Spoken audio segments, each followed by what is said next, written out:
صلواتك بعدد معلوماتك وبارك وسلم عليه.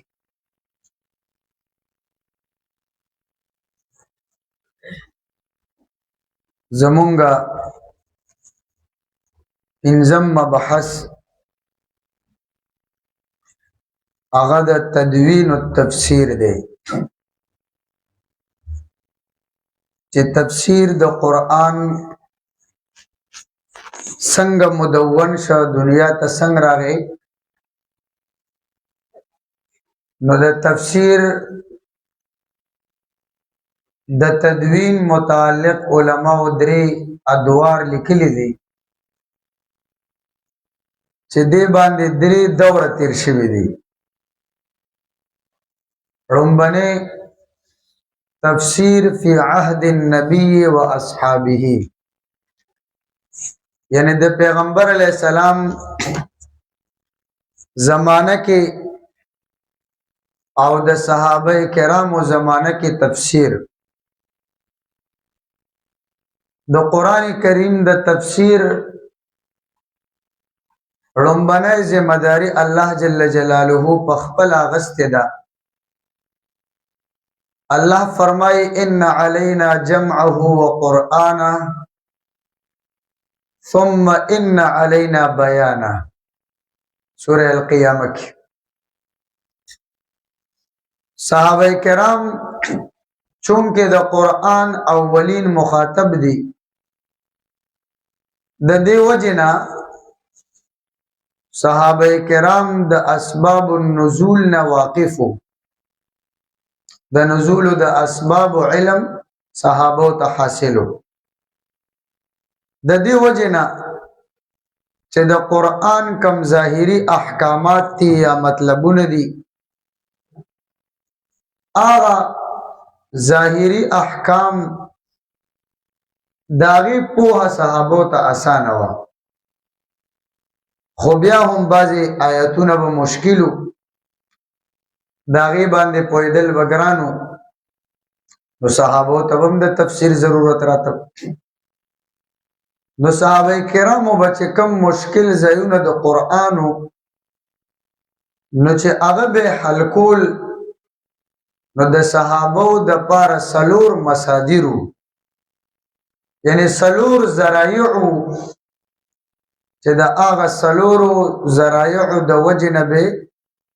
د قرآن کریم مشکل ځایونه حل کول. نمبر اول پاغي کې پخپل قرآن کریمو چې د قرآن کم مشکل ځای بو نو پخپل با هغه د قرآن په بل ځای کې حل شوی، نو هغه مشکل ځایونه به په قرآن حل کول. تفسیر القرآن بالقرآن. نو یو مصدر د صحابه د پاره د تفسیر په باب کې هغه قرآن کریم دی. دویم نمبر مصدر د صحابه هغه د پیغمبر علیه الصلاۃ والسلام ذات مبارک دی، چې کوم ځایونه به په قرآن کې محل نشو نو دی براتل او د نبی علیہ السلام نه به تپوس کو، پیغمبر علیہ السلام به وتا د قرآن د هغه ځایونو تفسیر او تشریح کول. دویم نمبر د صحابه د پاره د قرآن د تفسیر په حواله هغه قوت اجتهاد و. کله قرآن د یو مشکل ځای تفسیر حدیث کې به ملاو نشو، قرآن کې به ملاو نشو، نو هغه به بیا د قوت اجتهاد نه کار اخیسته، خپل اجتهاد سره به هغه مشکل حل کو. سلورم نمبر مصدر هغه اهل کتاب. بعض واقعات به صحابه د يهودو د نصاراو نه معلومول، هغه طرف ته به رجوع کوله. نو دا سلور مصادر د صحابه وو. نمبر 1 قرآن پخپلو، دویم ذات النبی صلی الله، دریم اجتهاد، او سلورم اهل کتاب. تاسو دی باندې پوښتنه. نو د نبی علیہ السلام زمانہ کې او د صحابه زمانہ کې به تفسیر داسې کېده په دې ذرایع سره به هغه د قران تفسیر کو او مشکل ځایونه به حل کول تاسو پوه شئ دویم نمبر دور تفسیر فی عهد التابعین چې کله د تابعین زمانہ رااله نو تابعین دا د صحابه شاګردانو نو د تابعین د پارا د قران د تفسیر په حواله دغه سلور مصادر مو کله به د قران تفسیر کته قران کې کله به د قران تفسیر معلومو احادیثونه کله به قوت اجتهاد سره ځای حل کو سلورم اهل کتابونه به اوریدو خود د دې د پاره یو پنځم مصدر همو چې دای به صحابو ته رجوع کوله د صحابو اقوال په هغه سره به د قران تفسیر کو دا دی باندې پوښ بیا د تابعینو تقریبا 3 طبقات دي د تفسیر په حواله د 3 طبقو ته بیا تقسیم شوی دي یو د اهل مکه او طبقه یعنی هغه تابعین چې مکه کې ندار عبد الله ابن عباس رضی الله عنهما شاگردانو علامہ ابن تیمیہ رضی بارک لیکلی اعلم الناس بالتفسیر اهل مکہ لانهم اصحاب عبد الله ابن عباس چې د ټول خلکو نزيات په تفسیر کې پوهان خلق د مکی والدي ځکه د عبد الله ابن عباس شاگردان دي او لک رستو براشي عبد الله ابن عباس په تفسیر کې څومره لوی مقام دی پرستو تذکرہ روانه دویم نمبر طبقه د اهل مدینه مدینه والا نو اهل مدینه د دې په تفسیر کې یو استاد نو مختلف استادانو دای وکاله تفسیر د کو د ابی ابن کعب رضی الله عنه نا کله د زید ابن اسلم نا او دغه رنگي ابو العالیه وغیرہ د متعدد اشخاص نه بدی مدینی والو تفسیر دکو پوښوي به دریم نمبر اهل عراق کوفی او بصره والا دغه نو د دې استاد عبد الله ابن مسعود رضی الله عنه او د عبد الله ابن مسعود رضی الله عنه مشهور شاگردان حضرت علقمه د تذکرہ مرستور روانه حضرت مسروق حسن بصری او قتاده ابن دعامه رحمهم الله ټول ذکر رسو تفصیلا را روان دي ان شاء الله دا 3 طبقه وی د تابعینو د تفسیر په حواله اوس دا 2 دورونه چې کم د صحابه زمانه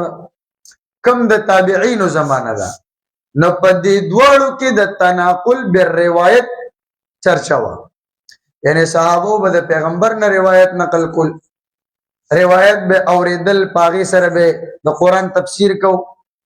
بیا تابعین به د صحابه نه روایت کول بس د روایت نقلو د باندې تناقل بالروایت دا مطلب چې صحابه د حضور پاک نه روایت نقل کول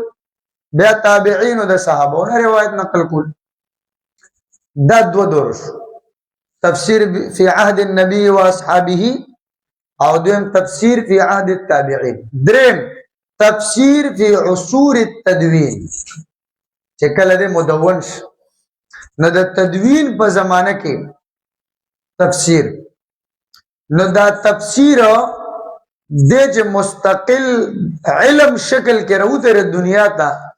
نو دا د بنو العباس د خلافت ابتدا زمانہ و د بنو العباس 132 کې ردی خلافت شروع شوه په هغه ابتدا کې د تفسیر هغه تدوین شروع شو کتابتی شکل تر ورسېد خو په هغه وخت کې د تفسیر بالماثور طریقه و یعنی تفسیر بالماثور چې د تفسیر په حواله به صرف منقولی روایت راتلل د نبی علیہ السلام حدیث د صحابه اقوال د تابعین اقوال تفسیر بالماثور خو چې کله بیا نور علوم مدون شو علم الصرف مدون شو علم نحو علم بلاغت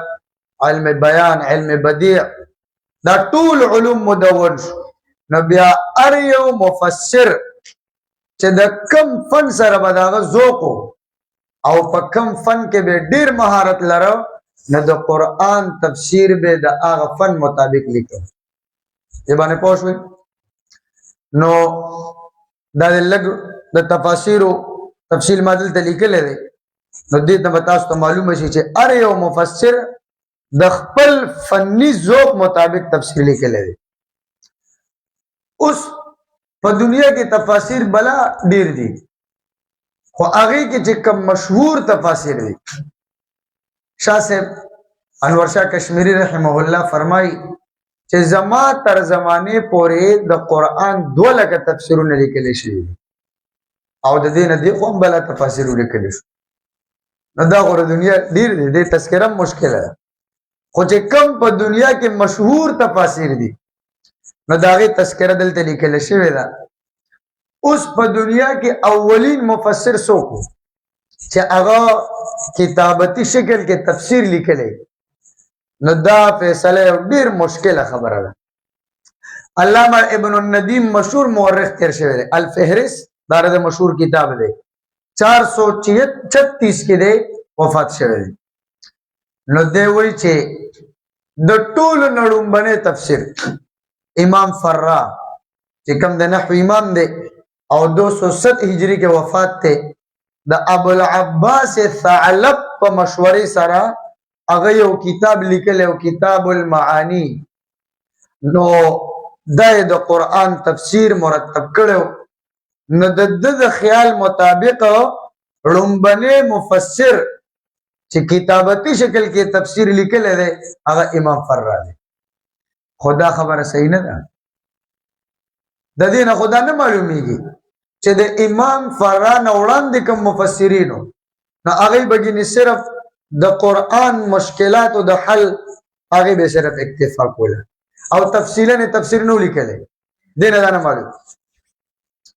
د علماو اقوال نه دا معلومیږي چې د ټولو آیتونو او د ټولو سورتونو بالاستيعاب د تفسیر کار دا د درېمې صدای د اوایلو نه مخکې شروع شوی دی هغه نه مخکې دی سیدنا ابن ابي مليكه 117 کې وفات دی د فرمایي رأيت مجاهدا يسأل ابن عباس عن تفسير القرآن ما امام مجاهد لید دبه د ابن عباس نه تپوسونه کول د تفسیر د قرآن بارکه ومعه الواح او د سره خپل تخته فيقول له ابن عباس اكتب ابن عباس بہت لیکا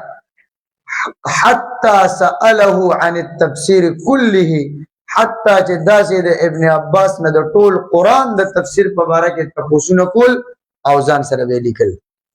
تاسو پوه شئ عمرو ابن عبید د حسن بصری نه روایت د تفسیر نقل کړي دي او هغه بیا مرتب کړي لیکلي او حسن بصری 110 هجری کې وفات دي تاسو دی باندې پوهیږئ علامہ ابن جریج د ابن عباس شاګرد دی 150 هجری کې دی وفات شوی دی او د باره کې دا مشهور ده چې درې غټ غټ زخیم جلدونو کې د قرآن تفسیر لیکلی دی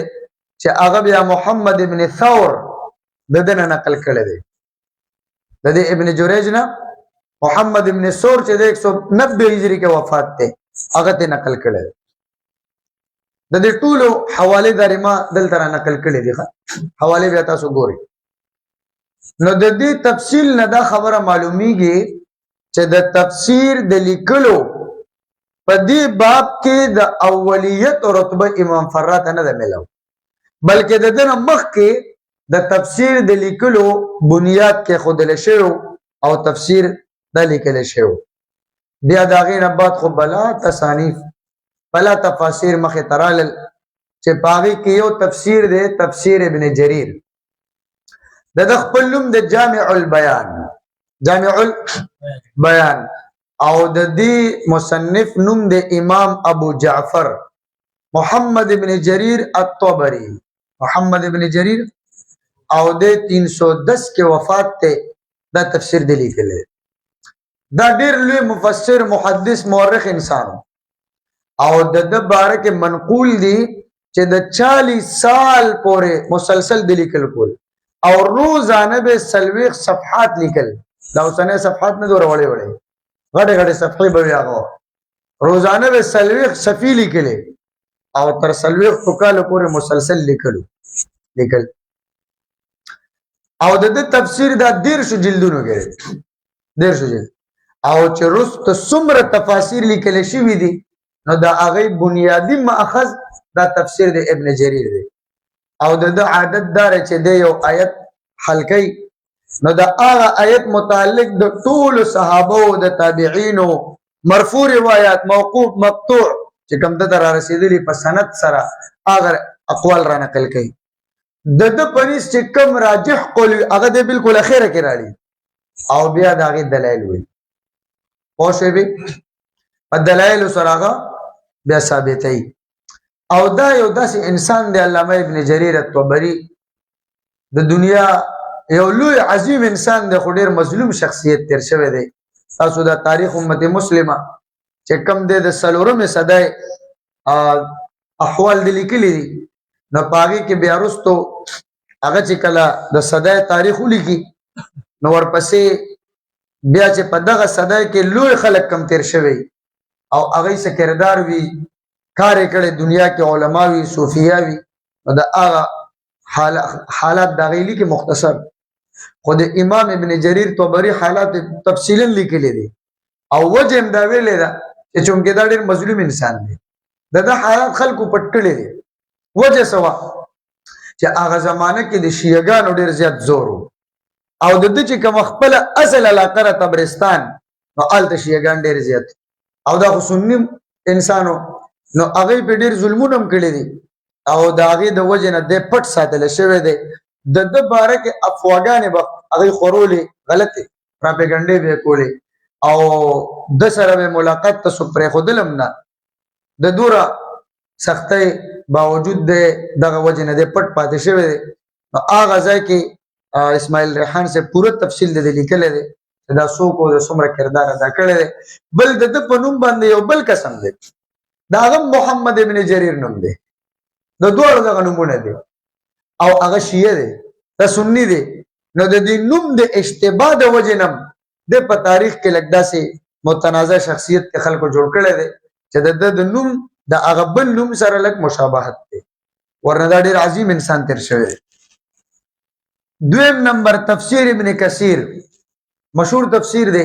حافظ عماد الدین ابو الفداء اسماعیل ابن کثیر الدمشقی الشافعی دلی کله دی د 774 کې وفات شوی دی او دا د اتمه صدای محقق عالم دی د تفسیر څلور جلدونو کې اوس ملاویږي د په تفسیر کې ډیر زور هغه پر روایت باندې ورکړل شوی دی د ډیر روایت را نقل کوي احادیث خو د په تفسیر کې دا یو خصوصیت دی چې دا علامه ابن کثیر دا یو لوی نقادم دی نو دې پر روایتو باندې تنقیدی انداز سره کلام کوي او په هغه کې چې کوم روایتو کوم درجه نو علامه ابن کثیر هغه بیانوي د دې وجنه د تفسیر د نورو تفاسیر مقابله کې ممتاز دی چې د پر روایتو ته اعتماد کول شي ځکه دا په خپل یو لوی نقاد سره دی. دریم نمبر تفسیر قرطبی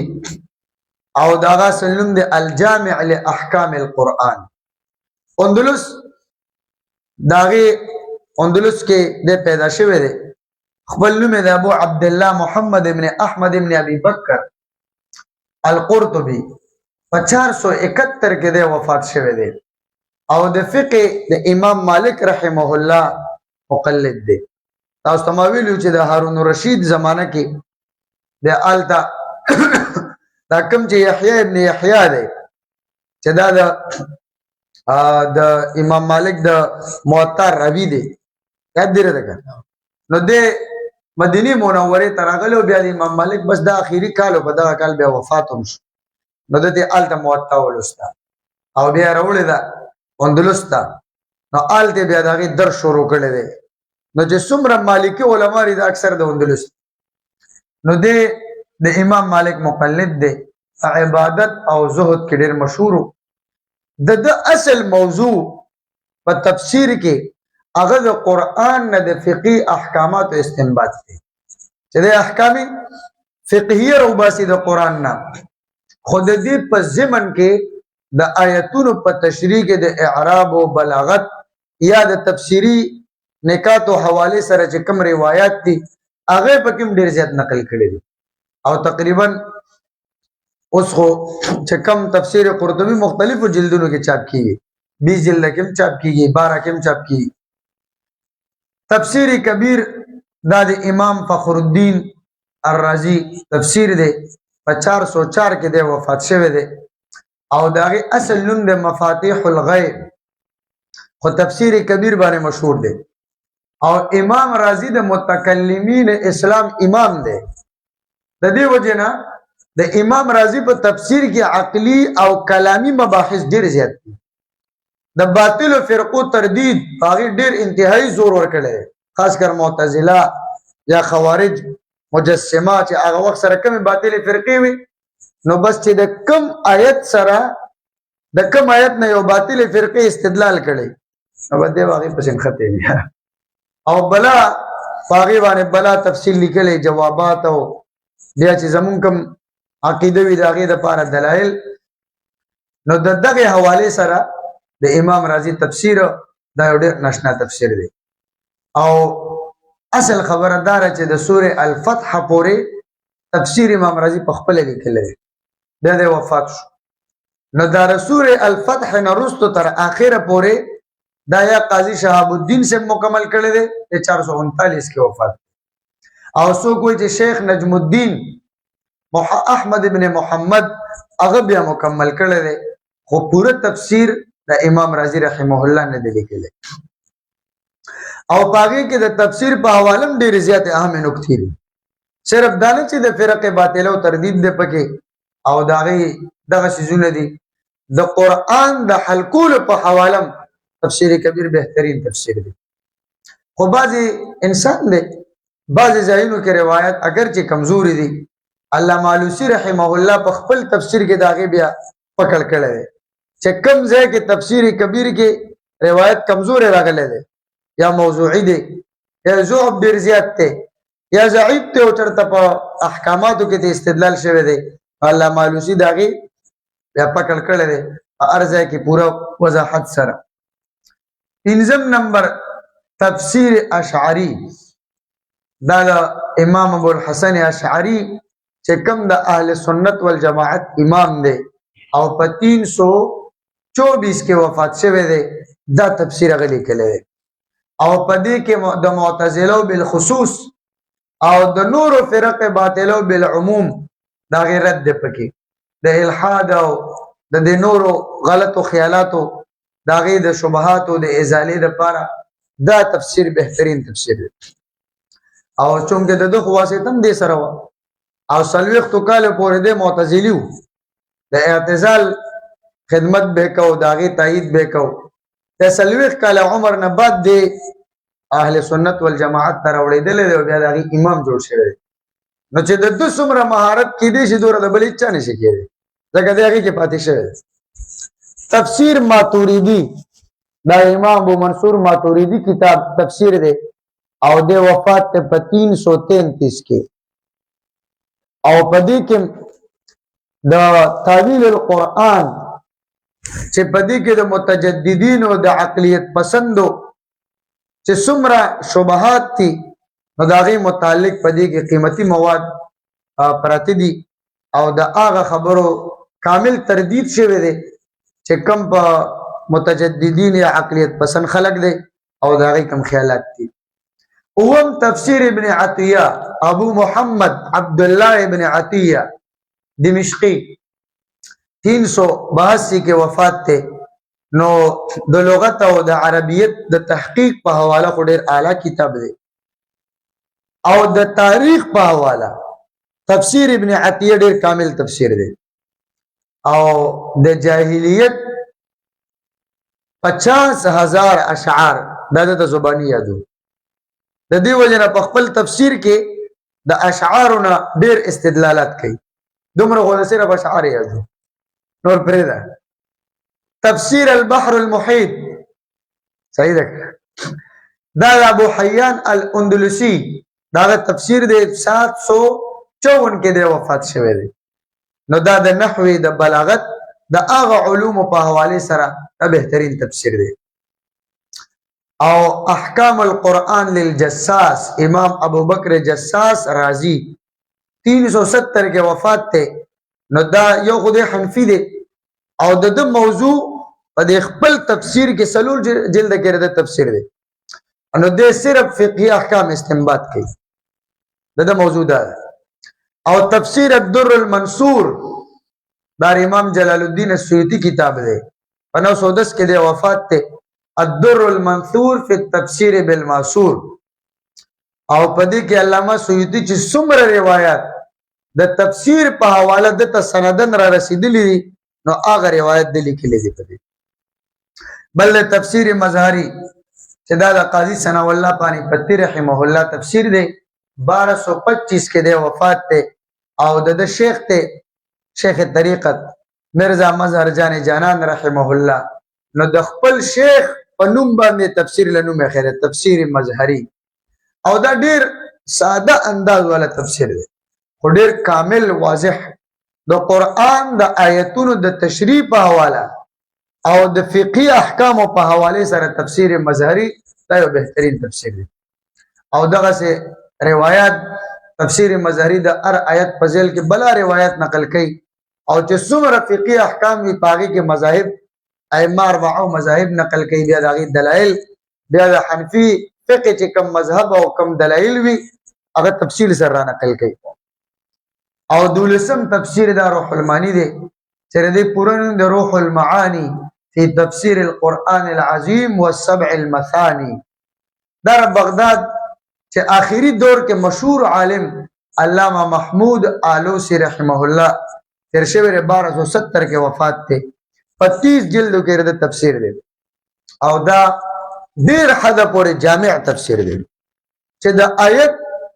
کې د کم یو علم صبح سم راغلی دی نو یو دغه سینه د پرېخه که هغه د صرف متعلق وي که د نحوی وي که د فقه وي که د علم الکلام وي که د فلسفه که د هيئت د تصوف وي نو هغه ټول باندې تفصیلی کلام کړي او چې کوم د تفسیر حواله سره روایت دي د حدیثو نو هغه کې علامه علوسی رحمه الله ډیر محتاط ته او احتیاط سره هغه روایت را نقل کړي دي نو دا ډیر جامع تفسیر دی خود دې متعلق دا خبره زین کې واچوي چې د زوی چې کوم د زوی دی نو هغه غونته د مجسمونه متاثر وو د په تفسیر کې بعض خبره هغه د علامه علوسی رحمه الله نه دي هغه پکې د زوی ور داخلي کړي دي نور د عقیده بعینه د اهل سنت والجماعت والا عقیده ده دا څومره د دې د تفصیل یا رستو چې کوم مفسرین دا دي روان دي نو دا د حضرت تقی سے کتاب د علوم القرآن دا ما دا غي نه راغستې خو اختصار سره ما راغستې چې صرف مخه تر تاسو راشي بل مبحث چې د لومبني قرون او د لومبني زمانو مفسرین نو هغه مفسرین چې د تفسیر په کتابونو کې د هغه حواله ډېرې راځي نو هغه مفسرین لک پیجندل ضروری دي هغه کې لومبني مفسر حضرت عبد الله ابن عباس رضی الله عنهما دي نو د تفسیر په حواله خدا معروف انسان دی حضرت عبد الله ابن عباس د تبتور خاص په تفسیر کې امتیازي مقام حاصل دی او داغي بنیادی وجدادا چې په خپل حضور پاک د دعا کړي و او ډېر روایتو کې راځي چې پیغمبر علی السلام د په سر باندې لاس راکاږي او ورته دعا وکړه اللهم فقهه فی الدین وعلمه التاویل چې الله د دین کې فقاهت ورکه سمجھ ولا ورکه او د تعویل او د تفسیر علم ولا ورکه یو پیره ورته دعا کړي وا اللهم بارک فیه وانشر منه چې اے الله دې کې برکت پیدا کې او د دین علم خور کې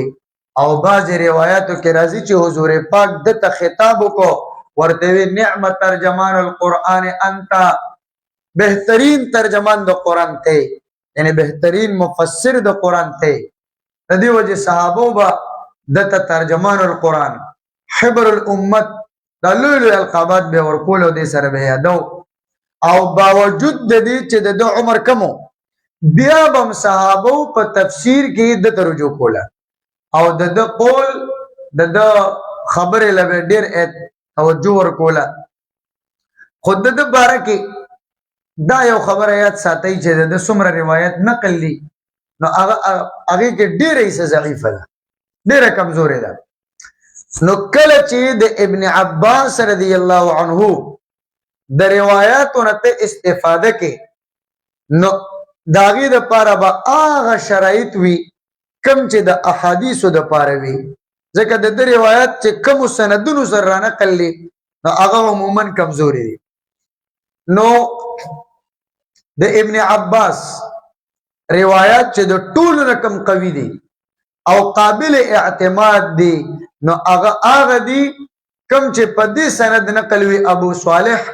عن معاوية بن صالح عن علي بن أبي طلحة عن ابن عباس رضي الله عنهما.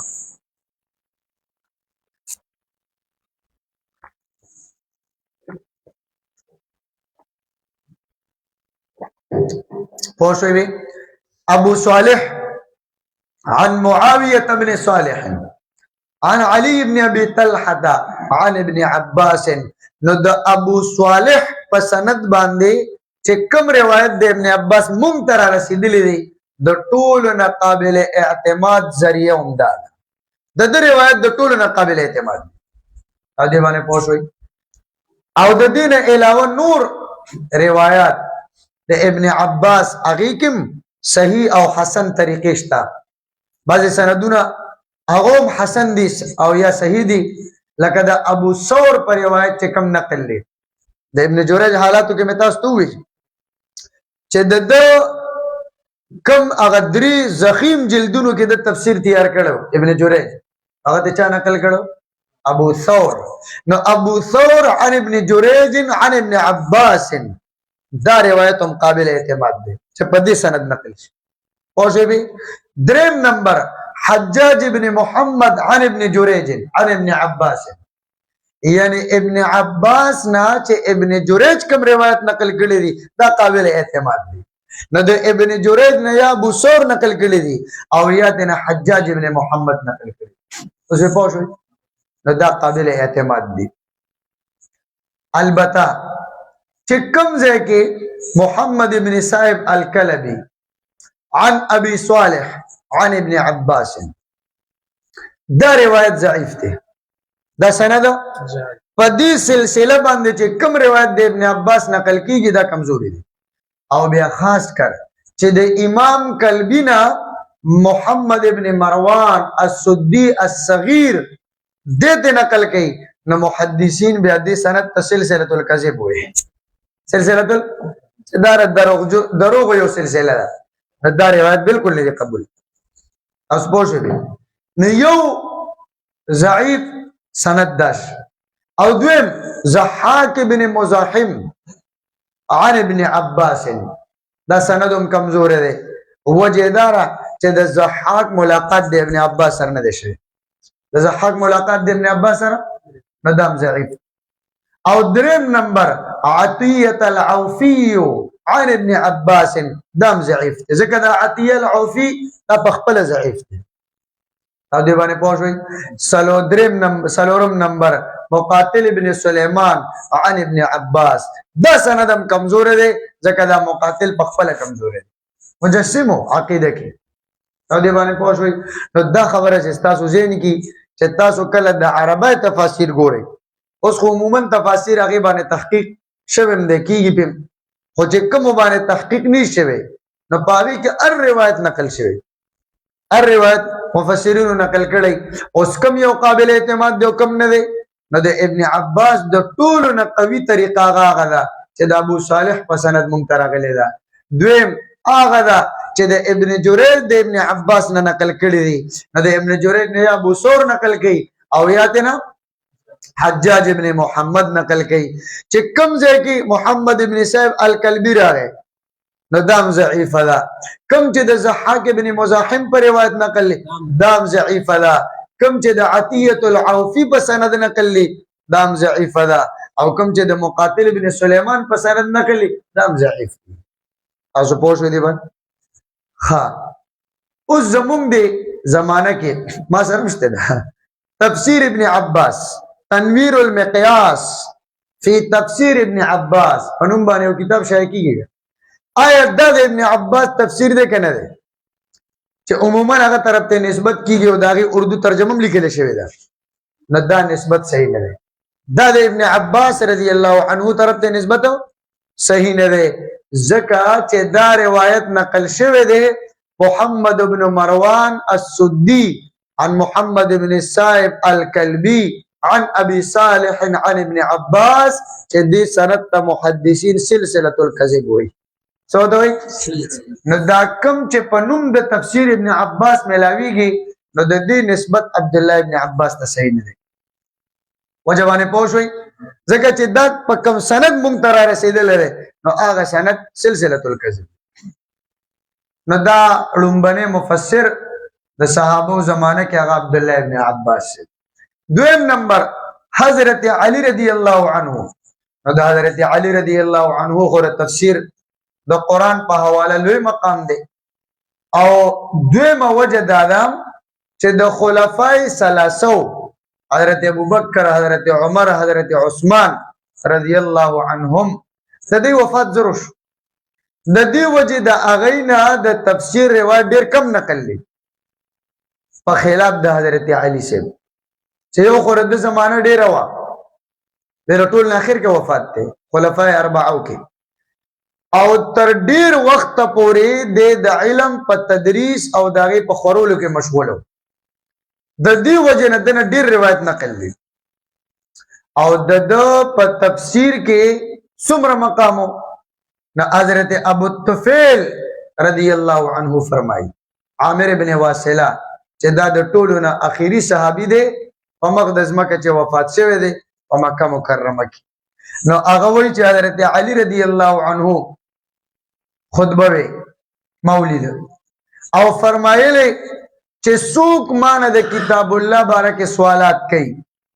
نو کوي په الله مې د قسم وی چې د قرآن داسې یو آیت نشتا چې دا هغه بارکه ما ته پته ده نه چې دا آیت د شپې نازل دی که د ورځې نازل دی میدان کې نازل دی که غریزه علاقه کې نازل دی داسې یو آیت هم نشته بلکې دا هر آیت متعلق ما ته پته ده چې د کوم ځای نازل دی او څنګه نازل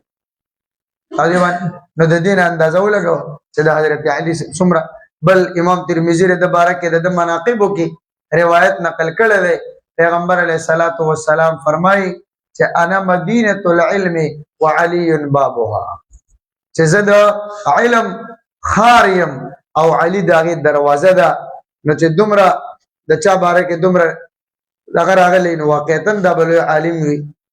نو د حضرت علی سے د تفسیر په حواله مقام دا ډیر اوچت دی.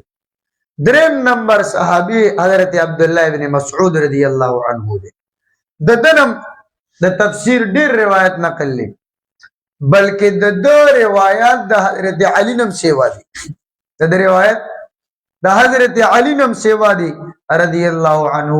او حافظ ابن جریر د عبد الله ابن مسعود رضی الله عنه یو قول نقل کړی دی هغه فرمایي والذي لا اله غیره ما نزلت آیه من کتاب الله الا وانا اعلم في من نزلت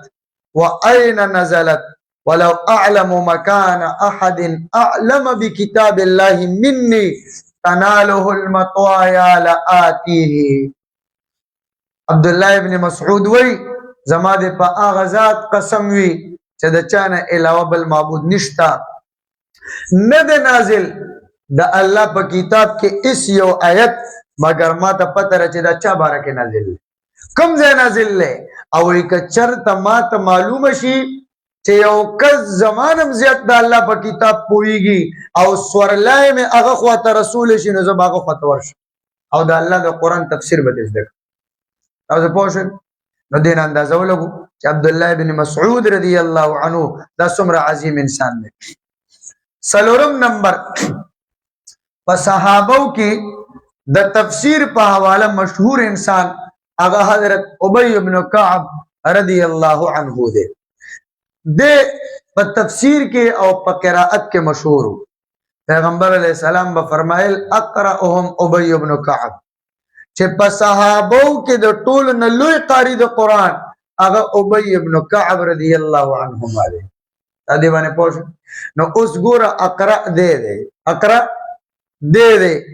او بیا هم پیغمبر علیہ السلام په مرض الوفات کې ابو بکر جمع ته مخکې کو. دا دلیل دی زمونږه چې اعلم مقدم دی د اقرأنا په باب د امامت کې. نو اقرأهم ابی ابن کعب او یو پیر حضور پاک مسکو. نو قرائت کې نبی علیہ السلام نه غلطي وشوه چې کله سلام وجر بس نو وی فرمایل چې تاسو کې ابی ابن کعب نو وای جوما ته مالول فتح نه راکوله وای ما وی چې چاته منسوخ شوی به دغه ځای سزا پاتې شو. دا دومره لوی انسانو د تفسیر او د قرائت په حواله سره او د څومره لوی مقام دی. ابن عباس چې امام المفسرین دی هغه هم د دې استفاده کوله حضرت ابی ابن کعب نه. او حضرت معمر وی عامه علم ابن عباس من ثلاثه، د ابن عباس علم عام طور د دریو کسانو نو عمر علی ابی ابن کعب رضی الله تعالی عنهم. نو په صحابو کې مشهور مفسرین هغه دغه سلورو. د صحابو نه بعد مشهور مفسرینو کې یو د حضرت مجاهد. دا پورا نوم دی ابو الحجاج مجاهد ابن جبر المخزومی. د پیدا شوی 21 هجری کې وفات ته 103 هجری کې. دا عبد الله ابن عباس رضی الله عنه خاص شاګرد دی او د ابن عباس سره 10 پیری د قران دور کړی دی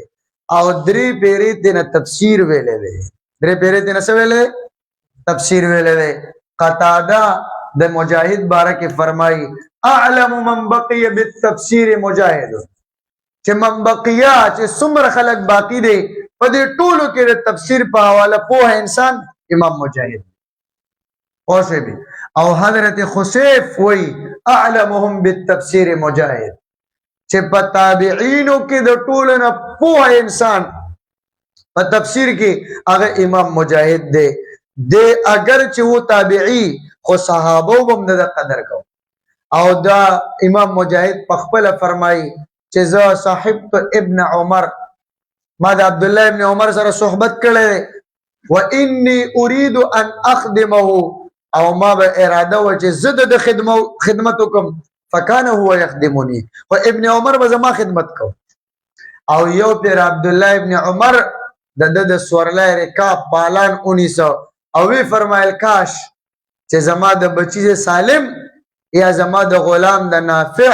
حافظ استا پشان شي. ادم عظیم انسان.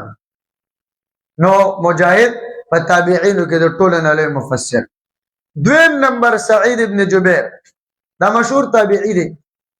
او د عبد الله ابن عباس، عبد الله ابن عمر، عبد الله ابن زبیر، حضرت انس، عبد الله ابن مغفل، حضرت ابو سعید ابو مسعود البدری رضی الله عنهم د دې صحابو نه استفاده کړي. او ډېر لوی زاهد انسانو. د شپې به اکثر نوافل به کول او جړل به د ډېرو جړاګانو د وجې نه د سترګو بینایي ختمه شوې وه. او حجاج ابن یوسف په 94 هجري کې د شهید کړی دی او دا اخیری هغه انسان دی چې د حجاج په لاس باندې د شهید شوی دی. د ده نه بعد لا 15 ورځې نه وې تېرې چې حجاج ابن یوسف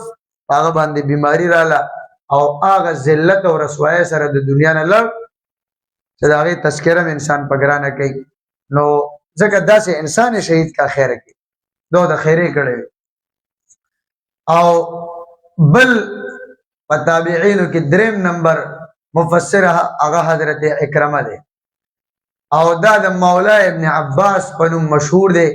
دا د بربر افریقا چې کله فتح شوه نو افریقا کې یو علاقه و بربر به وته وي. نو د هغه ځای خلک ډېر کثرت سره په اسلام کې داخل شو او ډېر پکې غلامان هم شو. خو مسلمانان شو نو دا بربری غلامو او حسین ابن ابي الحر العنبری د بطور هدیه ابن عباس ته پیش کړو نو ابن عباس دل تعلیم ورک او د ابن عباس نه علاوه د حضرت علی نه حسن ابن علی ابو هريره ابن عمر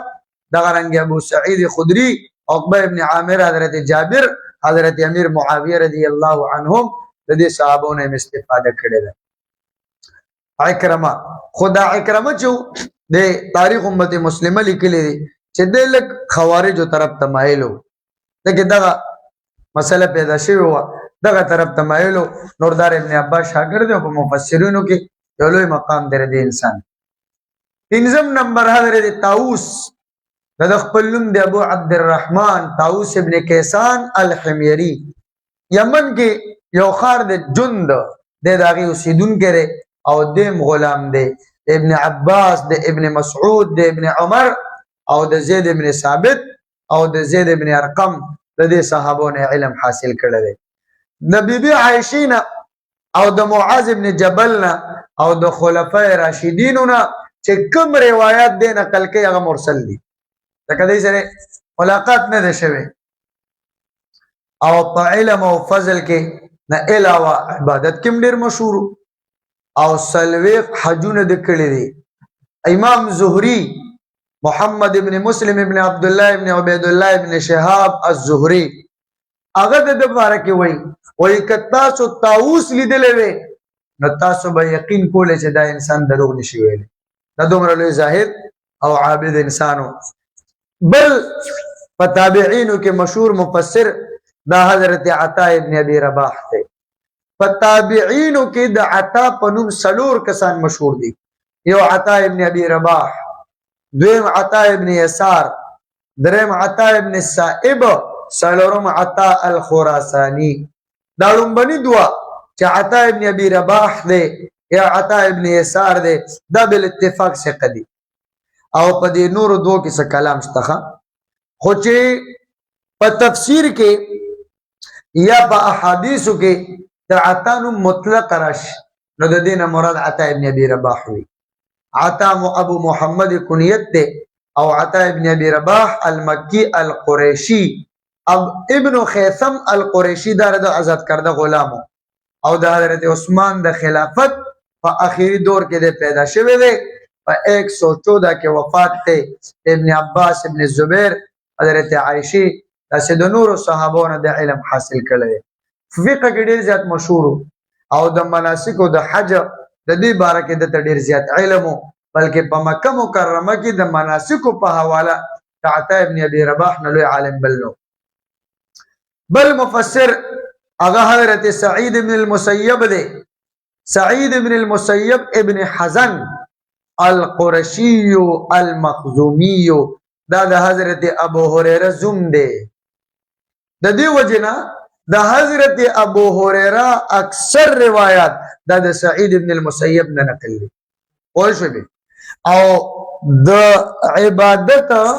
او د زود د حالو چې وای سلويخ کال کې داسې اذان نه ده شوی چې د مسجد نه بهر اورېدلې یعنی د د اذان نه مخکې مسجد کې دن نو او مسجد کې به اذان اورېدل دومره لوی عابد انسانو او په عمر کې سلويخ حجونه کړی دي چرته د بادشاہ هدیه نو قبول کړي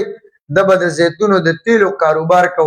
باغی باندې به خپل گزاره کوله چې کله واقع د حریر د یزید په دور کې په مدینه منوره باندې حمله وشو نو هغه وخت د په مسجد نبوي کې پټو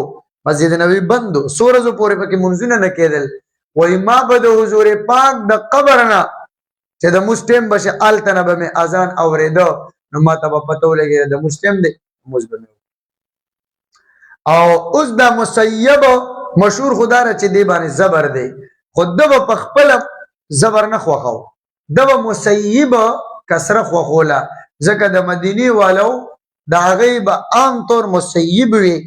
د بم دا خوخو مسیب دی نه خوخو بل مفسر د محمد ابن سیرین ابو بکر محمد ابن سیرین د چې کمپلار د سیرین نو دا د حضرت انس رضی الله عنه آزاد کرده غلام دی او د مور د حضرت صفیه دا د حضرت ابوبکر آزاد کرده وینځه ده. او چې کله دغه صفیه د ابوبکر رضی الله عنه په ملکیت کې رااله نو دریو ازواج مطهراتو دې له خوشبو لګوله او د هغې د دې په تقریب کې 13 بدري صحابو شرکت کړی دی چې په هغې کې حضرت ابی بن کعب رضی الله عنه او دعا یې ورته کړې ده. د دعا کولو او باقي صحابو پې امین وې. د سیرین شپږ اولاد دی، څلور هلکان دي، دوه جینکۍ دي، محمد ابن سیرین، معبد ابن سیرین، انس ابن سیرین، یحیی ابن سیرین او حفصه بنت سیرین او کریمه بنت سیرین. دا شپږ په شپږ د احادیثو راویان دي، ثقه راویان دي. او دې په تقوا کې او په ورع کې ضرب المثل د حالات که محمد ابن سیرین چې کم پکې مشهور دی د حالاتو دپاره مستقل کتابونه علماو پې لیکلي دي او ډېر تفصیلي حالات تېرېده په صحابو کې د حضرت انس نه، د ابو هریره نه، د عمران ابن حسین، عبدالله ابن عمر او د زید ابن ثابت د دې صحابو نه سما کړې ده. وفات شوی دی بصره کې په 110 هجري کې په کم کال چې حسن بصري صاحب وفات او دا اوسیدونکی هم د یو ځای و. حضرت زید ابن اسلم ابو عبدالله زید ابن اسلم العمری 136 کې وفات کې او د مدینه اوسیدونکی. د عبدالله ابن عمر آزاد کرده غلام. نو د عبدالله ابن عمر، ابو هریره، د حضرت عائشہ، جابر، انس او د سلمہ ابن اکوع رضی الله عنهم دا غینه روایت نقل کړی دی. د تفسیر کې لوی عالم دی او ثقه دی بل اتفاق. او مسجد نبوي کې برادر درس حلقه لګیدا خود د یو زوی د عبدالرحمن ابن زید ابن اسلم. نو هغه باوجود د دې چې تقوا والا انسان او ضعیف دی، محدثین دا روایت نه قبلې چې کم د زوی دی عبدالرحمن ابن زید ابن اسلم. د زید ابن اسلم چې کم تفسیری روایت د زوی نقل کړي دی عبدالرحمن، نو پاغین پورا اعتماد نشي کېدی. خو شو دی باندې دا پوینټ یادوي. ابو العالیه د خپل نوم د رفیع بروزن زبیر، رفیع ابن مهران الریاحی بصره کې به اوسېده. پیدا شوی جاهلیت زمانه کې او د حضور پاک د وفات نه 2 کاله بعد د مسلمان شوی دی. محضرمینو کې دی. د نبی علیہ السلام زمانه کې کوم ملاقات نه ده شوی. د ابوبکر رضی الله عنه سره ملاقات شوی دی. حضرت علی سره، ابن مسعود، ابی ابن کعب د ډیرو صحابه سره ملاقات شوی دی. او د قرآن بهترین قاری بنو رباح یو خزوا دا هغه غلامو دی بیا هغه آزاد کړو. لیکن ابن عباس با د بزان سره د کینو د ابو العالیه بزان سره کینو په کټ کې برا نور د قریشو خلک بلندیو د برا او فرمایل به چې علم د انسان په عظمت او شرافت کې داسې اضافه راولي چې دا باوجود د آزاد کرده غلام دی خو اوچت مقام د تعالی د علم د وجه نه ورکړی دی. او بل په تابعینو کې عروه ابن الزبیر چې دا د حضرت زبیر ابن العوام رضی الله عنه زوی دی. حضرت زبیر دا د حضور پاک د ترور زوی دی، یعنی د پلار د خور په پوچ وته وي او بیزاد. حضرت صفیه رضی الله عنها داغه نامه وا د داغه زوی دی. او دا د حضور پاک ساندوم دی. بی بی عائشہ رضی الله عنها خور و حضرت اسماء دا په حضرت زبیر واده وا. او دا دو رشته شو. درېم رشته د حضور پاک سره دا وا چې دا د عشره مبشرونه دي، عشره مبشرونه دي. او څلورم رشته د حضور پاک سره د حضرت زبیر دا پیغمبر علیہ السلام فرمایي لكل نبی حواری وحواری زبیر بن العوام چې دا ار یو نبی دا هغه یو رازدار وي، د زړه ملګری وي چې د زړه حال وته وي زما د زړه ملګری حضرت زبیر دی. دې باندې پوي دومره عظیم انسانو. او چې کله د په جنگ جمل کې چې کله سحر شو د جنگ جمل پرز باندې نو د وادي سباع یو علاقه د التا اغل تراغ منځ کو شاته ورپسې یو خارجي را روانو نو د مسلې تپوس باندې دا جوړ کړه چې د په ما باندې شکی نشي ستپوس دې کو دا تاغوي او بیا نیت تړه مانځتا بس هغه خارجي راغی په مسکه حضرت زبیر شهید نو چونګه دا هو ظاهرا د حضرت علی سے مخالفو پر حقیقت کې دا جنگم دینو کړه مخالفت هم نو دا سر راغسته چې دا حضرت علی سے لوړم او په دې خوشاله جماله بده ډیر انعام راکې نو چا ورته چې دغه څه مسله ده اگر روان دی د حضرت زبیر سر دی وسره حضرت علی سے دې منک او ما خواته را پرې نه دی وای ما د حضور پاک نه اوریدلې دي بشر قاتل ابن صفیه بالنار چې د صفیزوی حضرت زبیر چا شهید کا نو دا هغه قاتل تر جهنم زیره ورک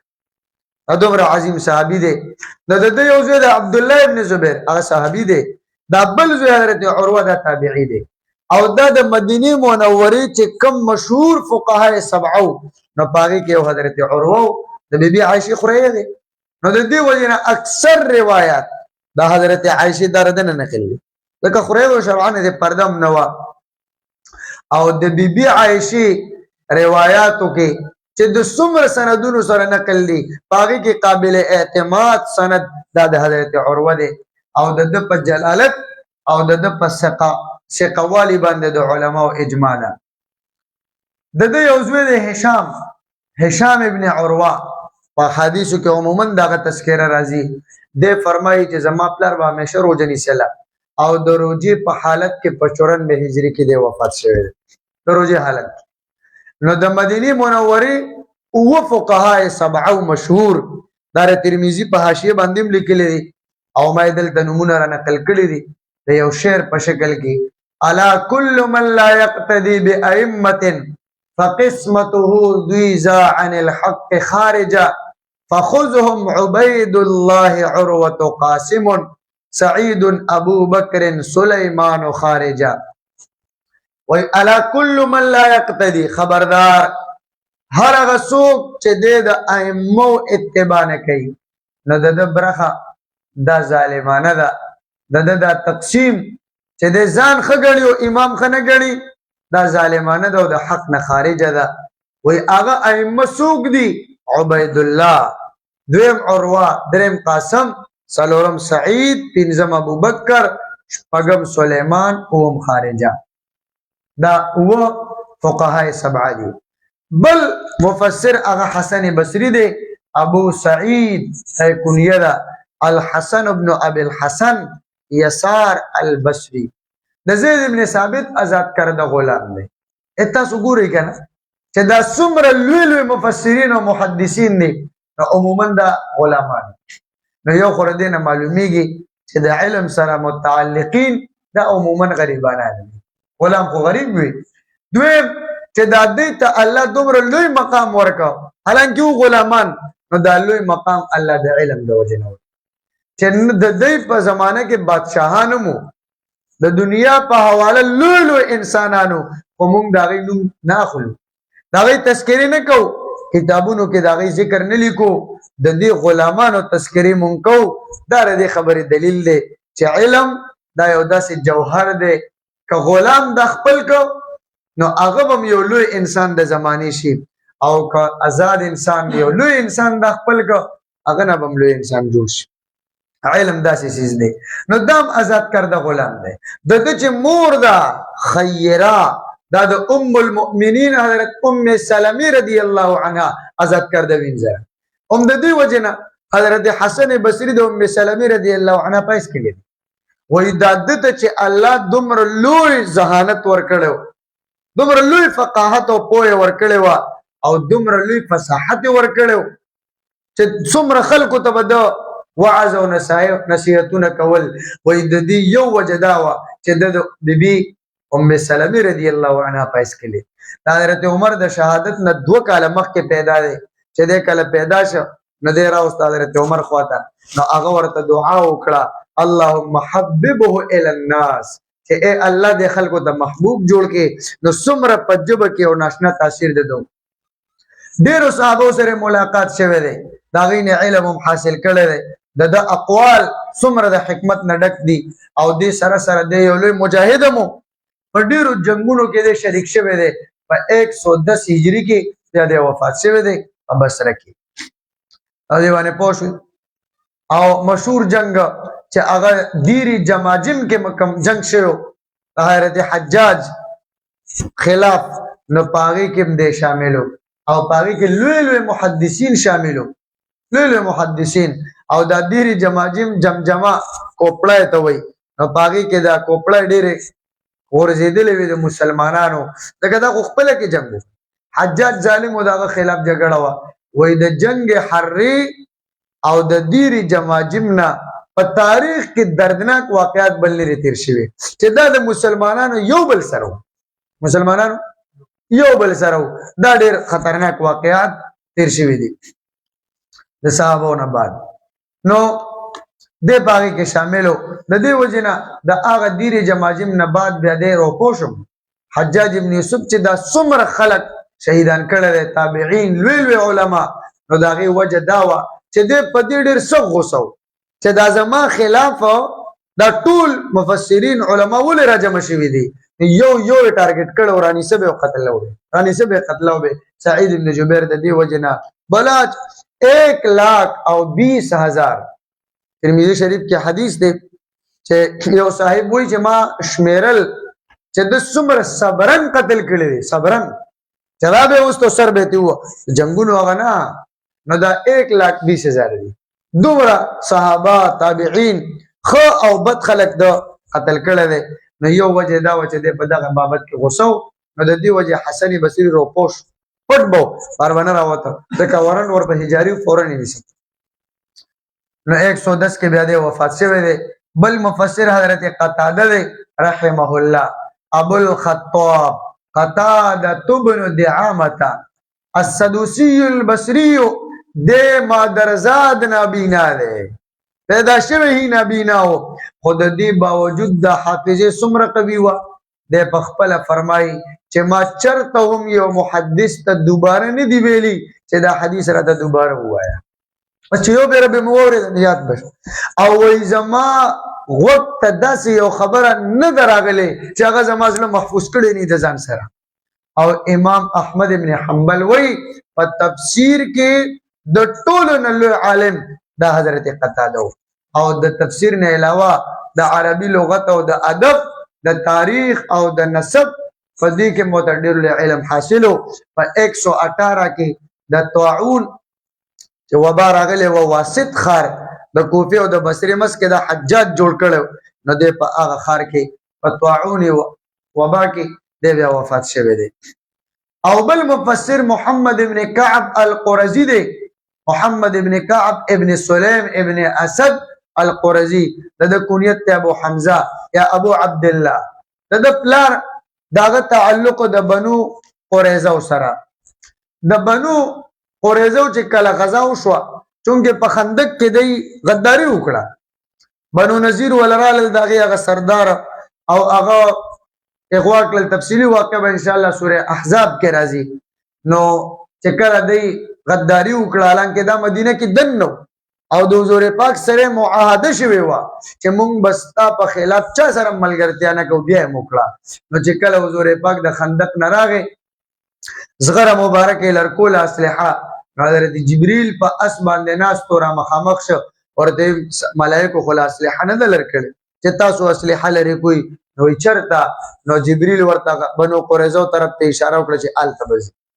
بس پیغمبر علیہ السلام اعلان وکړ لا یصلین احدکم العصر الا فی بنی قریظه چې څوک بم د مازیګر موږ نه کوي مگر بنو قریظه کې نو بعض صحابه په ظاهر عملو کو منځ قضا کو خو ګر لاره کې اونکه بنو قریظه تلاړل بعض وینا د حضور پاک مطلب خدا نو چې مستقزا کوي د نبی علیہ السلام مطلب دا جلتی وکي منګول مستقزا کولاره کې دا اجتهاد د نبی علیہ السلام زمانہ کې چې حضور پاک خبر شو دواړو تصویب وکړو چاته غلطونه وي نو نبی علیہ السلام د دې محاصره وکړه ډېر ورځې محاصره وا بل اخر د سعد ابن معاذ رضی الله عنه چې دا د اوس سردارو او د اوس او د بنو قریظه د یو بل خلیفانو او چې کله دی غداری وکړه نو په دې خندق کې دا حضرت سعد اکحل رګ باندې لګېدل او مسلسل باندې وینه تله. نو ده وی چې ای الله تر هغې پورې ماله شهادت مه راکې تر څو چې مې د بنو قریظه او ذلت په خپلو سترګو نه یې کتلی. دومره ورته غوسه و. نو دی د ده په فیصله باندې رضا شو چې به داسې فیصله وکړه موږ په هغې رضا یو. حضور پاک وي ورشي سعد راولئ چې راوسته ورته یې خبره وکړه. تفصیلي واقعه ده. هغه ورته یې زما فیصله خو ډېره سخته ده. وایي څه ده؟ وایي چې دی کې څومره د جنګ قابلان بالغان دي دا ټول قتل کړی شي او چې کوم پکې نابالغه دي نو دا غلامان کړی شي. حضور پاک ډېر زیات خوشحاله شي. وایي تا هم هغه فیصله وکړه کومه چې د دوی په حق کې د الله فیصله ده. نو راوستل وی چې کوم به بالغانو هغې نه به سر قتلو او چې کوم به پکې بالغان نو هغه به پرېښودل. نو هغه وخت کې د بلوغت پہچان دا موی زیرناب به ولا کتل. نو د ده پلار چې کومو د دې محمد ابن کعب دا کعب نو دې هغه وخت نابالغ و. نو دته امن میلاو شو. چې دته امن میلاو شو نو دا محمد ابن کعب دې د حضور پاک ژوند کې پیدا شوی دی او بیا د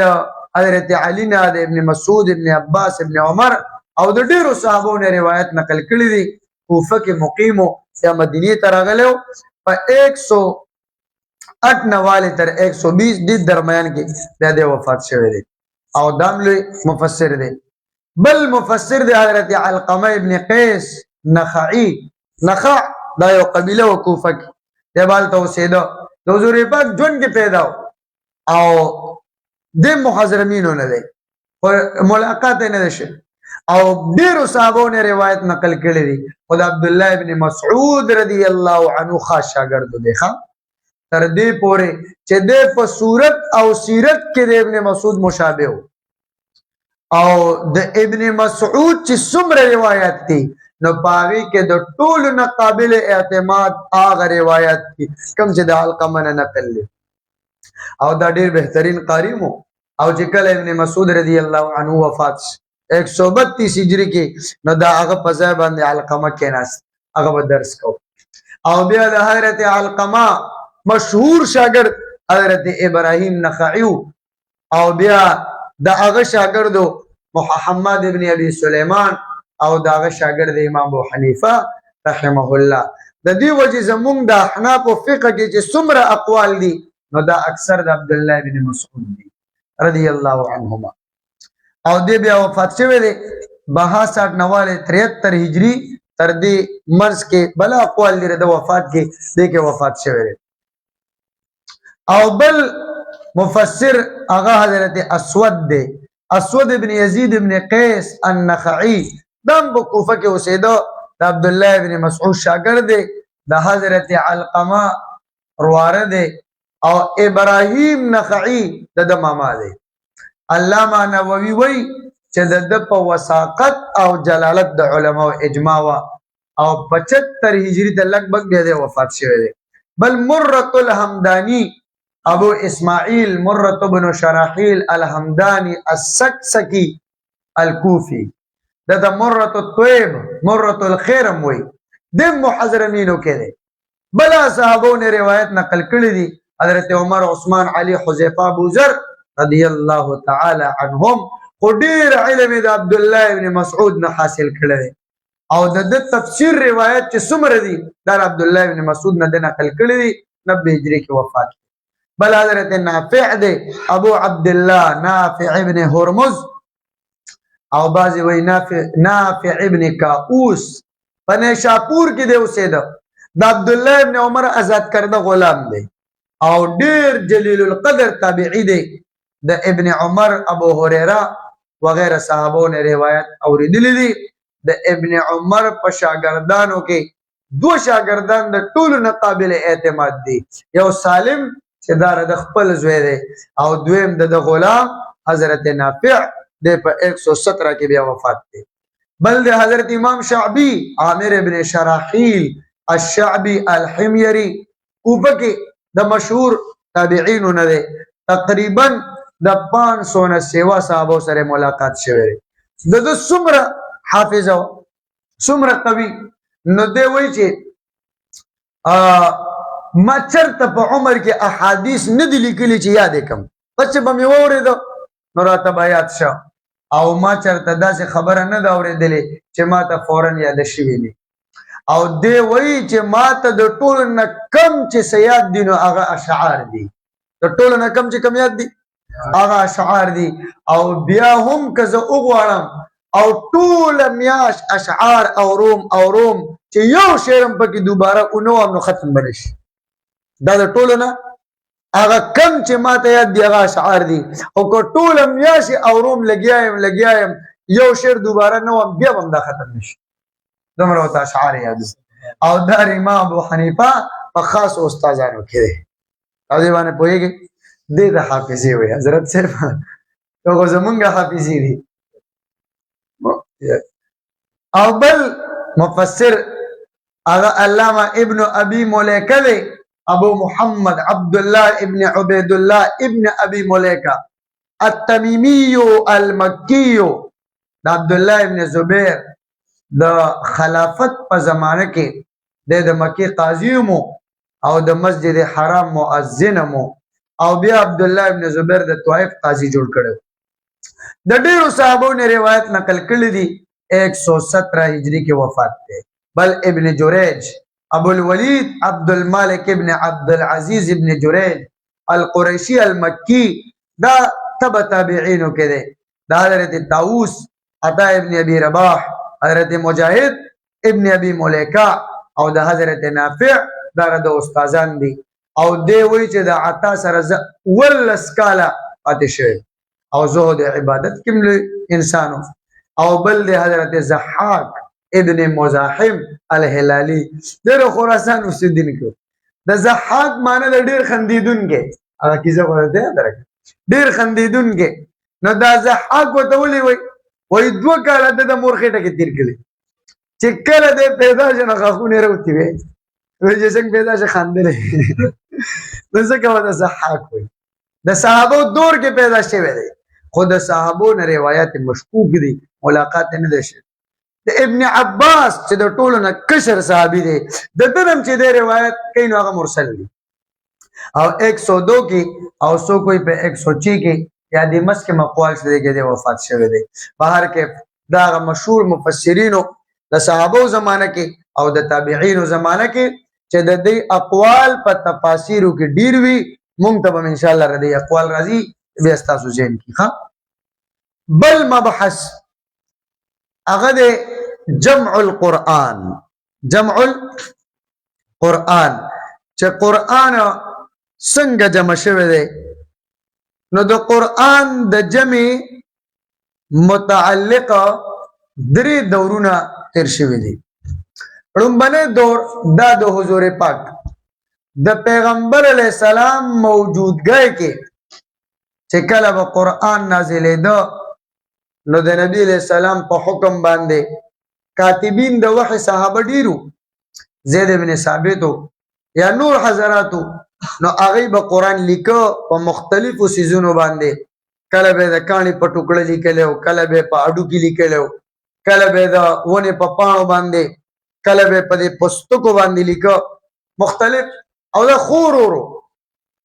چا سره ډیرو چا سره لګو وایي او چاته قرآن خو اکثر صاحب ہوتا یادو نو دا سه مختلف ځایونو کې لیکل شوی نو دا کتابت د قرآن دا سنوي خبره نه ده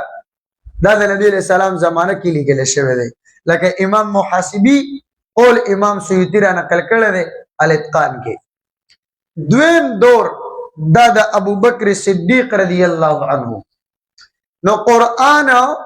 دا سه لګ ار یو صحابي سره وو چا سره سب باندې چا سره سب باندې خو او بازو ته یادمو چا ته لګ یادو چا ته ډیر یادو د حضرت ابو بکر صدیق رضی الله عنه په زمانه کې جنگونو او پاغه کې مشهور جنگ د یمامه دی چې د مسلمه الکذاب په خلاف باندې شوی په مسله د ختم نبوت کې په دې کې 200 صحابه شهیدان شوی او پاغه کې وسوا دا د قرآن حافظان او قاریانو او یا پکې بدرین نو چې کله دغه جنگو شو نو بخاری شریف کی تفصیلی واقعه ده او وګد روایت تاسو په بیان کې ویلې نو حضرت عمر رضی الله عنه حضرت ابوبکر خاطر راغی ورته وی چې کدا سه موږ نه په جنگونو کې صحابه تابعین او د قران قاریان حافظان شهیدان کیږي نو قران خو بټول ځای شي نو دا سه وکا چې دا قران اوس موجود دی چا سره لګ چا سره ډیر چاته یاد دی لګ یاد دی ډیر یاد دی نو دا راجمع یو کتابی شکل کې محفوظ کا نو بیا با دغه خطر ختم شي که صحابه شهیدان کیږي هم نو قران به موږ سره محفوظ وي راتلونکي خلکو ته بورس حضرت ابوبکر صدیق رضی الله عنه ورته نه زسنګ هغه کار وکم کم چې د الله پیغمبر نه کړي ځکه نبی له سلام خو یو ځای کې نو لیکل کړي مختلف ځایونو کې لیکل شوی حضرت عمر وته والله چې دې کې خیر دی حضرت ابوبکر صدیق وایي چې زما شرح صدر په نه کېده حضرت عمر بیا بیا به ماته درخواست کو بیا بیا به کو تر دې پوری حتا شرح الله صدري لذلك چې الله زما زړه په دې مطمئن کا او زما زړه په وبوس کله ما ویرا او دې مشوره کې خیر دی اراده مې وکړه نو څوک به دا کار کوي نو ما زید بن ثابت انصاری رضی الله عنه وروغ حضرت عمر را سره ناستو حضرت ابوبکر وته وی چې دا عمر ما خو تراغه د مال دا مشوره راکړه چې صحابه شهیدان کیږي قران چا سره لګ دی چا سره ډیر دی ټول لیکل شوی نه دی یو ځای نه دی کداغه سي ارو جنگونو کې موږ نه قاریان حافظان زی نو الله دې کې قران بځای شي نو زما زړه خو په دې مطمئن نو خو بار بار راته حضرت عمر وی زما زړه په مطمئن شو نو زمون پتا اعتماد دی ته د نبی رسول الله په زمانه کې کاتب وی اب وحی لیکلا او تا قران لیکل دی نو ته دا سوکا چې دا قران را جمع د دم لومبه شرح صدر نو ورته څنګه تاسو هغه کار کوي کم جو حضور پاک نه کړي بهر کې دیو دې کې خیر دی نو د شرح صدر په وشو وای کچرتا حضرت ابوبکر او عمر ما ته د ذمہ داری را کړې وي چې د یو غر نه دا غټي راول او د بل غر ته یو د برات آسان وي خو قران لیکل لا تګرانو ځکه دا خوري ذمہ دارا ولا کار او اصول دا مقرر کړل چې تبع هغه آیت قبله چې یو سړی سره لیکلم وي او هغه سره دوه گواهان وي چې او ما د حضور پاک زمانہ کې پیغمبر علی السلام موجودګۍ کې لیکل دي اله به قبله اسنه د ارچاونی قبول صرف یو حضرت حذیمه چې د سوره توبه کوم اخیری آیاتونه دي لقد جاءکم رسول عزیز علیه ما عنتم حریص علیکم بالمؤمنین رؤوف الرحیم نو دا دوا آیاتونه دا د دنه علاوه بل چا سره نو خود د بارک حضور پاک یو گواہی ورکړي وا من شهد له خزیمه او حسبه چې چا د پاره خزیمه گواہی وکړه نو دا ایک قائم مقام دو دا کافی شافی ده واقع خطا نور انوار کې مم ویلي په حدیثو کې براتم راش نو بهر کې نو د چونکه نبی له سلام ویلو چې د یو گواہی د دوه قائم مقام ده نو د دنه گواهان نه طلب کول دا غیدغه سي قبول کړه نو دې بغیر زیدو د یو نه د بل هغه به راجم کول خو چونکه دغه وخت کې د نبی له سلام زمانه کې دا او لغاتو کې قران نو هغه او واړه لغات په یو صحیفه کې راجم شو نو یو قبيله والا به یو شان لسته بل قبيله والا بل شان لسته بل شان لسته هغه ټول را یو ځای کړل د حضرت ابوبکر صدیق رضی الله عنه په زمانه کې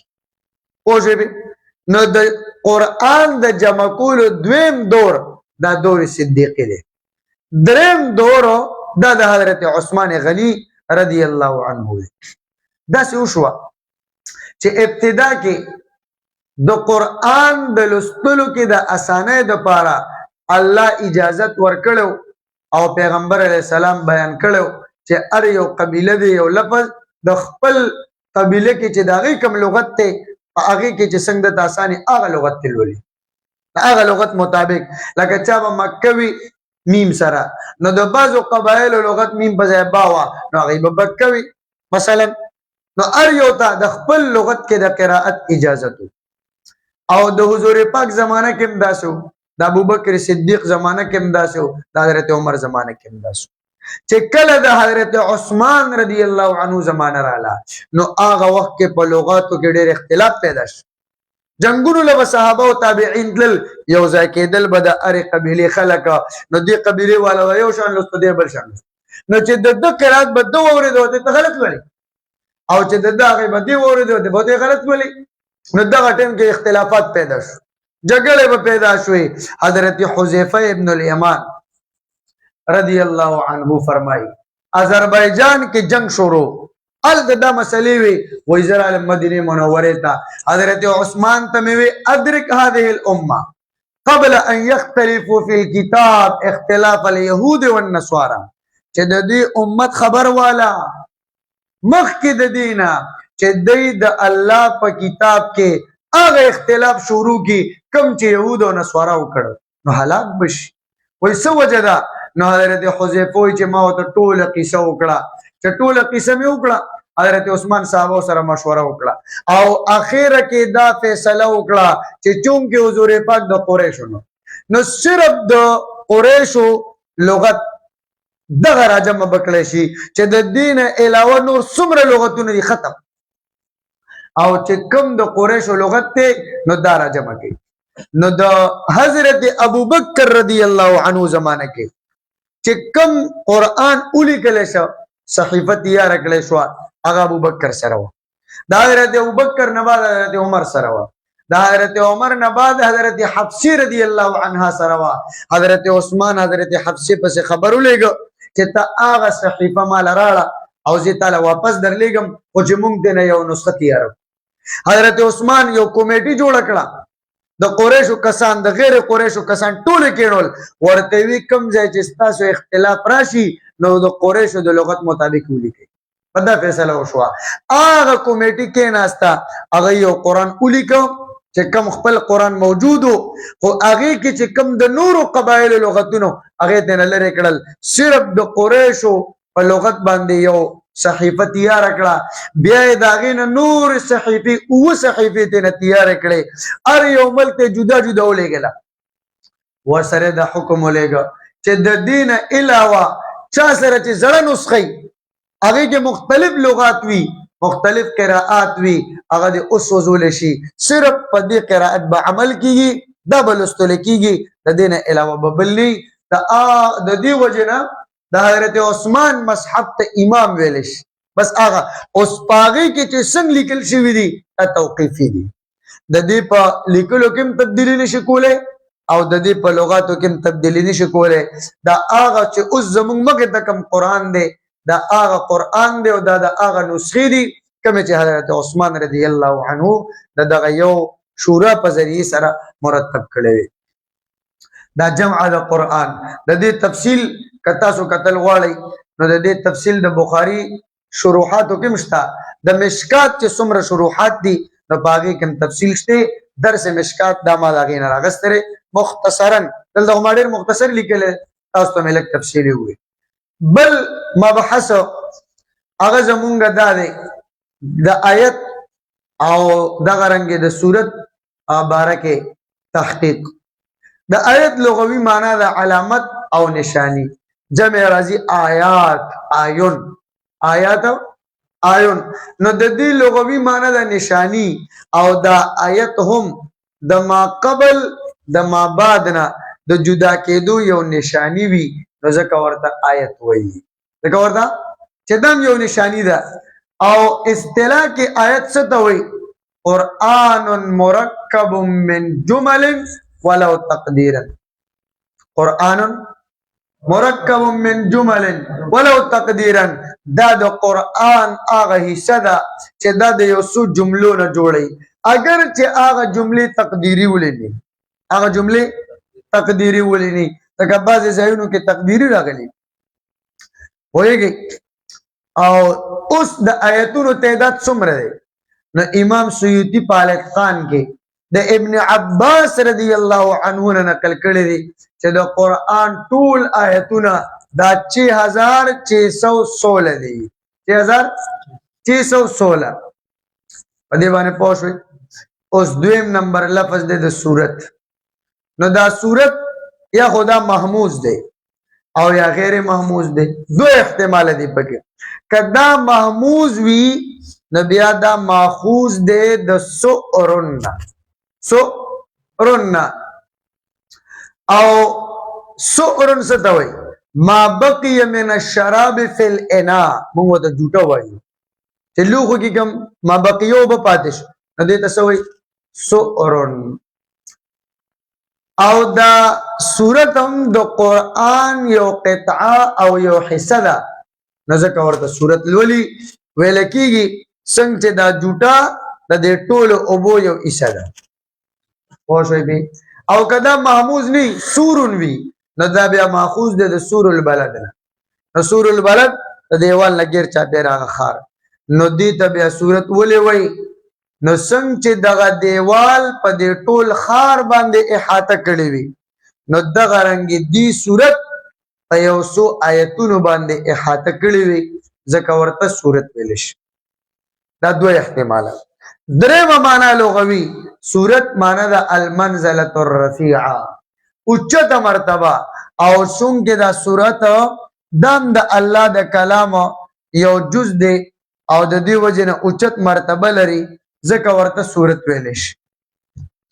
دا لغوي احتمالات په اصطلاح کې سورت څه ته وایي قرآن یشتمل علی آیین ذی فاتحة وخاتمة اقلها 3 آیات چې دا د قرآن هغه حصہ ده چې دا په فاتحه مشتمله په خاتمه مشتمله یعنی ابتدائی انتهائی کم از کم پکې 3 آیتونه کم از کم پکې دې ته وایي سورت اوس یو د مکی او بل د مدنی نو دې باره کې د علماو اقوال ډیر دي چې مکی څه ته وایي مدنی څه ته وایي خو صحیح قول دا دی المکیۃ ما نزلت قبل الهجرت چې د هجرت نه کوم مخکې نازل دي دا مکی دي هغه که ارزه نازل دي او ما نزلت بعد الهجرت کم چې د هجرت نه بعد نازل دي دا مدنی دي ارزه چې نازل دي دا تعریف ځکه صحیح دی چې ګوره بعض علما وایي مکی هغه آیتونه دي چې مکه کې نازل دي او مدنی هغه دي چې مدینه کې نازل دي نو کم چې نه مکه کې نازل دي او نه مدینه کې نازل دي نو دا پکې واسطه رااله که نه څنګه نه مکی شو نه مدني شو نو د دې وجې نه ښکلی تعریف دا دی چې مکی دا هغه صورتونه دي چې کم قبل الهجرت نازل دي